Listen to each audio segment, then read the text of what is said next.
এই ভিডিওতে শুনুন মুন্সি মোহাম্মদ মেহেরুল্লাহ 1861 থেকে 1907 সাল পর্যন্ত, যিনি প্রথমে খ্রিস্টান হয়েছিলেন কিন্তু পরবর্তীতে ইসলামে প্রত্যাবর্তন করেন ও বাঙালি মুসলমানদের জন্য সাহস ও আলোর প্রতিকৃত হয়ে ওঠেন। তার তর্ক, দাওয়া কাজ এবং মুশরিক খ্রিস্টিয়ান মিশনারিদের পাল্টা যুক্তিতে হাজারো মানুষকে ইসলামের পথে ফিরিয়ে এনেছিলেন। পূর্ণগল্প বাংলায়। প্রথমত, প্রারম্ভিক পরিচয় ও ক্যারিশমা। 1861 সালে মেহেরুল্লাহ কলিগঞ্জে যশোর অঞ্চলে জন্মগ্রহণ করেন। ছোটবেলা থেকেই ইসলামী শিক্ষা ও ধর্মীয় চেতনা অর্জন করেন, কিন্তু দুর্ভাগ্যবশত একটি খ্রিস্টান মিশনারিদের সাথে পরিচিত হয়ে খ্রিস্টান হবার সিদ্ধান্ত নেন, যা ছিল তার জীবনের প্রথম ধাপে শিক্ষা লাভ ও সামাজিক মুক্তির জন্য একটি আশ্রয়। দ্বিতীয়ত, খ্রিস্টান মিশনারিদের ছায়ায়। দার্জিলিংয়ে বসবাসকালে তিনি বাইবেল পড়া শুরু করেন ও খ্রিস্টান মিশনারিদের সেবা করেন। তবে ইসলামী জ্ঞানে তার প্রেম থামেনি। ইসলামী সাহিত্য ও আলেমদের তর্কপাঠের মাধ্যমে সত্যের খোঁজে বেরিয়ে পড়েন। তৃতীয়ত, উপাসনার পুনরুদ্ধার।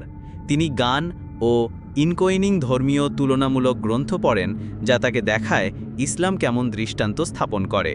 এভাবে তিনি ইসলাম পুনরায় গ্রহণ করেন আর মিশনারিদের সাধারণের সামনে ইসলামের প্রকৃত সৌন্দর্য তুলে ধরেন। চতুর্থত, ইসলামের বিপ্লবী প্রচার।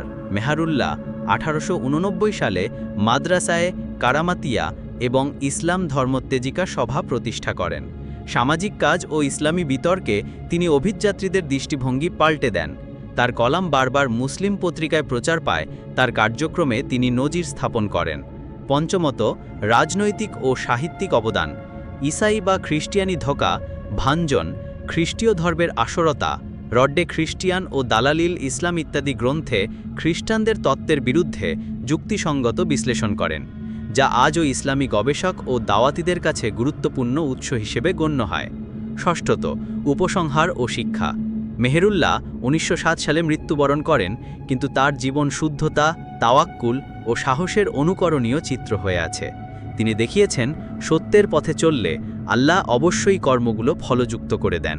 এই কাহিনীটি ছিল মুন্সি মোহাম্মদ মেহেরুল্লাহ 1861 থেকে 1907 সাল পর্যন্ত, খ্রিস্টান থেকে ইসলামী পুনরুদ্ধার ও সাহসী দাওয়াত।